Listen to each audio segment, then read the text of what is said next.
The Home Hunter, brought to you in part by Arizona Public Service and Realty Executives with Diane Hunter.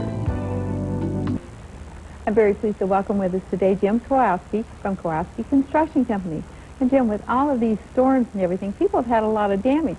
Sometimes people have damage and they don't even realize it. Can you give us any ideas about how we can solve this problem? Absolutely. The first thing people need to do is consistently take a look around them at their house and their surroundings. It doesn't take a professional or a home inspector to be able to determine most of the damage that we get out here, but it does take a careful eye. If you start on the outside and you take a look at your roofing, look for any displaced roofing, look at your vents, look for signs of any hail damage where you'll see that some of the paint has been marred and it's almost like a sandblast finish. You don't even have to get on the roof. You can use binoculars and look at it from the street. Check things like vents for your turbines or your chimney termination cap. Look for impact damage. That's easily visible.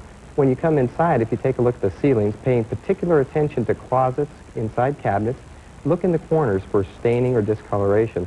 That'll be a good indicator.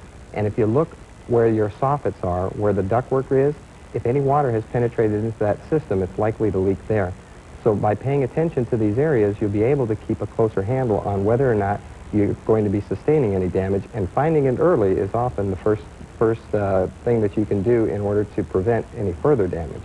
I agree, and one time I had some storm damage in a closet, and I didn't look, and all of a sudden it seemed like, I could smell the mildew, and I went, where is this coming from? And if you do find some, pay particular attention to the surrounding areas and adjacent areas, and look at those areas as well.